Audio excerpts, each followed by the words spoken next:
అందరికీ నమస్కారం అండి. శైలజ వినిపించే కథల ఛానల్కు స్వాగతం.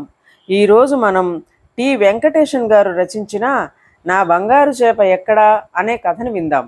ఈ కథ మే 2012 చందమామలో ప్రచురింపబడింది. భవానికి ఒక్కసారిగా దిగ్భ్రాంతి కలిగింది. ఉదయాన్నే నిద్రలేచిన వెంటనే ఆమె ముందు గదిలోని చేపల తొట్టి వైపు అడుగేసింది. తొట్టిలోని చేపలను, ప్రత్యేకించి బంగారు చేపను చూస్తే ఆమెకు చాలా సంతోషంగా ఉంటుంది. చేపలను పలకరించిన తరువాతే ఆమె కాలకృత్యాలు తీర్చుకోవడానికి వెళుతుంది.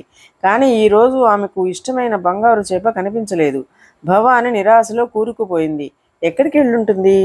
గత రాత్రి పిల్లి లేదా కుక్క ఏదైనా ఇంట్లో దూరి తన బంగారు చేపను తినేసి ఉంటుందేమో అనుకోవడానికి లేదు. ఎందుకంటే పిల్లి కుక్క తోస్తే బద్దలయ్యేంత బలహీనంగా తొట్టె లేదు. ఆమెకు ఏడుపు తన్నుకొచ్చింది. చేపల్లోనే బంగారు చేప రత్నం లాంటిది. కిటికీలోంచి సూర్యకాంతి పడుతుంటే ఆ చేప అద్భుతమైన రంగుతో ప్రకాశిస్తుంటుంది.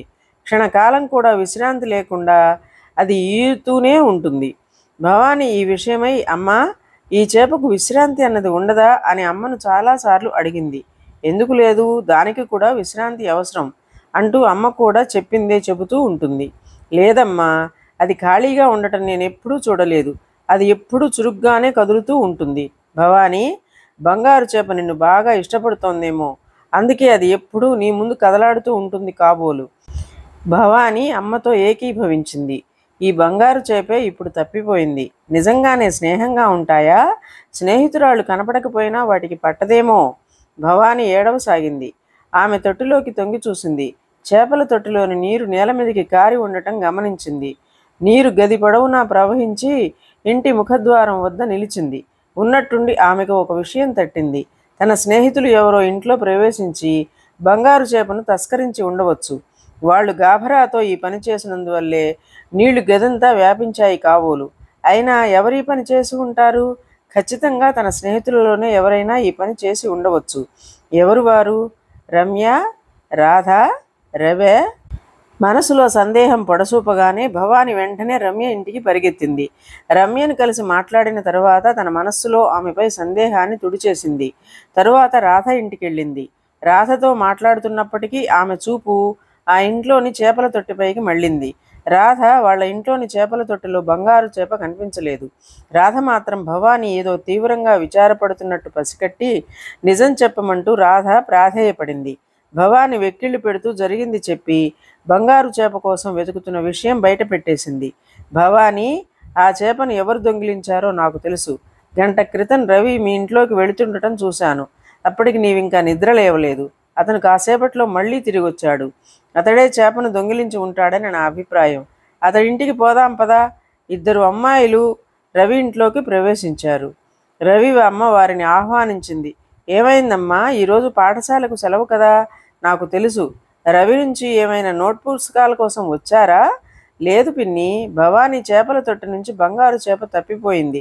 ఈ విషయం తనకు తెలుసునేమో అని మేము రవిని అడగడానికి వచ్చాం, అంతే. వెంటనే రవి వాళ్ళమ్మ రవిని పిలిచింది. కానీ అతడు మిద్దెపై నుంచి కిందికి రాలేదు. అమ్మ పదే పదే పిలిచినా రాలేదు. అప్పుడు వాళ్ళమ్మ తానే మిద్దె మీదకు వెళ్ళి రవిని బలవంతంగా లేవదీసుకుని వచ్చింది. చూడరా, భవాని బంగారు చేప గురించి నీకేమైనా తెలుసా? నాకా? బంగారు చేప గురించా? నాకేం తెలుసు, రవి వాదించాడు. కానీ నీవు పొద్దున్నే భవాని ఇంటికి వెళ్ళి వచ్చావు కదా అన్నది రాధ. అక్కడి నుంచి దేన్నో దాచిపెట్టుకుని వచ్చినట్లున్నది. నేనా? లేదు లేదు, నేను ఏ బంగారు చేపను దొంగిలించలేదు.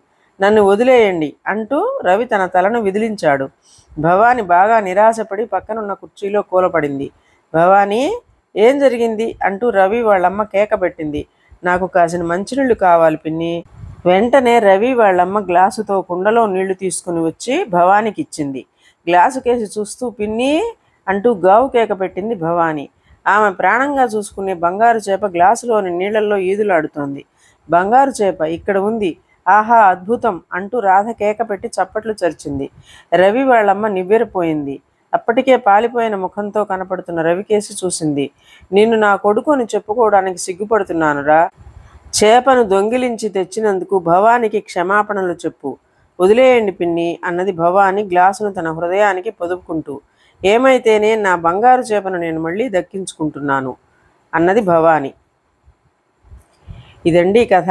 ఈ కథ మీకు నచ్చినట్లయితే లైక్ చేయండి, షేర్ చేయండి, కామెంట్ చేయండి, సబ్స్క్రైబ్ చేసుకొని నన్ను ఎంకరేజ్ చేయండి. నమస్కారం అండి.